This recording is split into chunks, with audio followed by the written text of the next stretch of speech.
Hello, and welcome to the Kitty Cat Lane. My name is Lane, and today I'm going to talk about making a custom fantasy creature. I have a couple of separate stories in unrelated worlds that I'm often juggling between to slowly keep working on all of them. One of them is my dragon story that I've talked about in some of my other videos, and the other is a more traditional fantasy setting with humans and elves and such.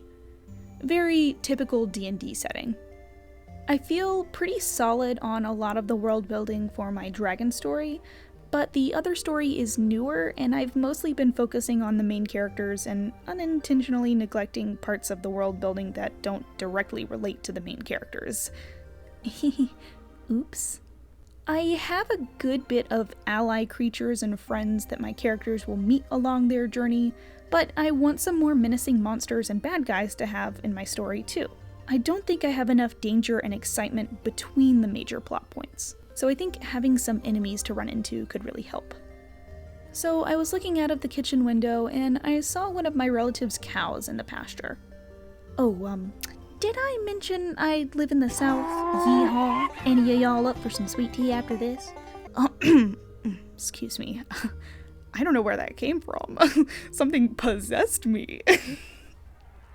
So anyway, one of the cows is mostly black or dark brown with a white skull-like pattern on its face.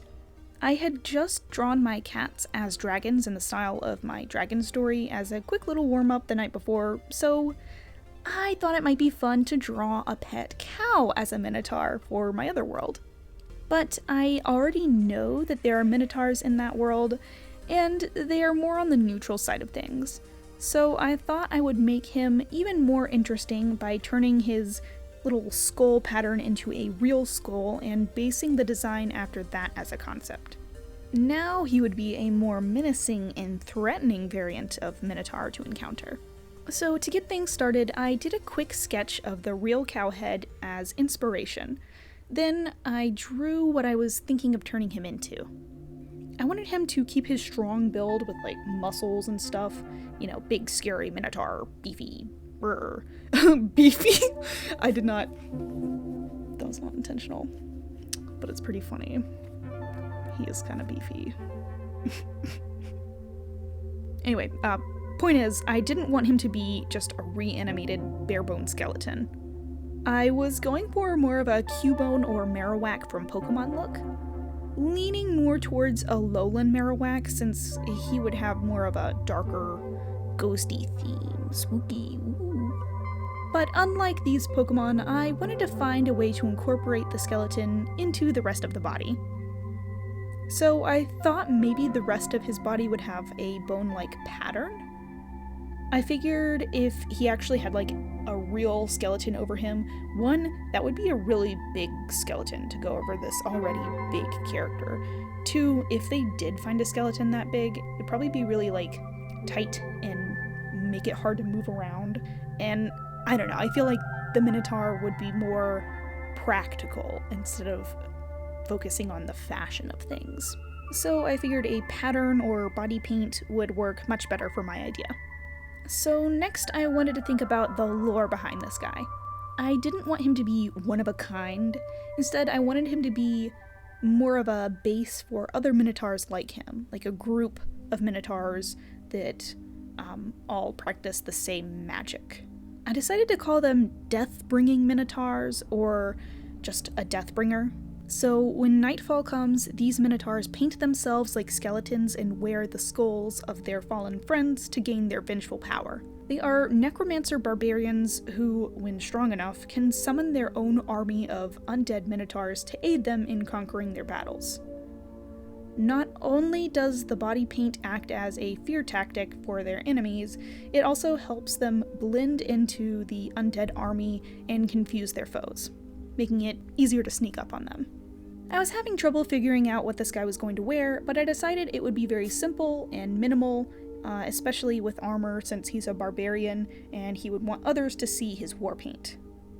At that point, I was ready for a break, but not quite satisfied with the finished product.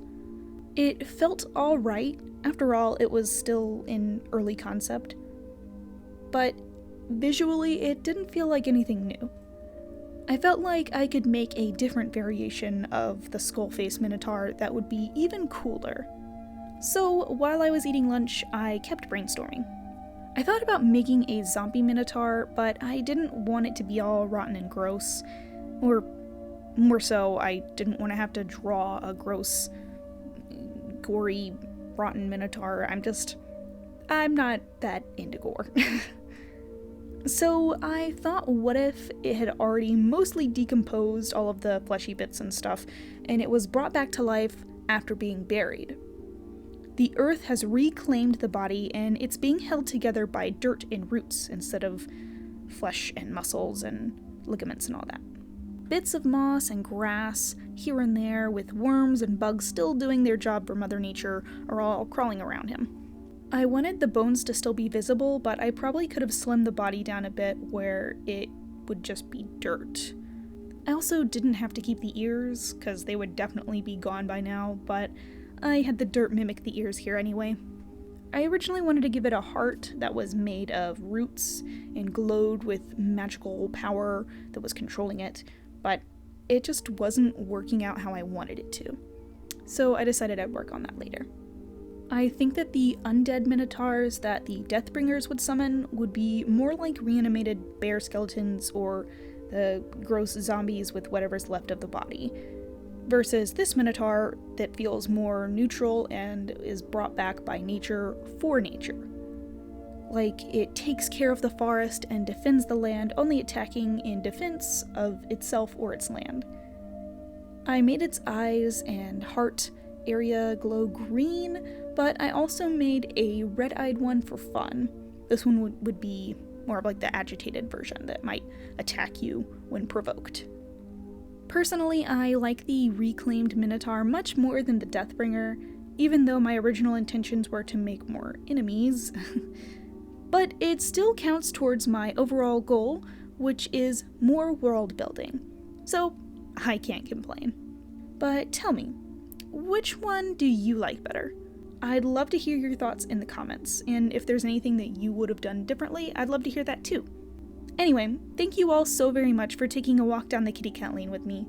I hope you all have a wonderful rest of your day, and here's the secret kitty of the day. Bye!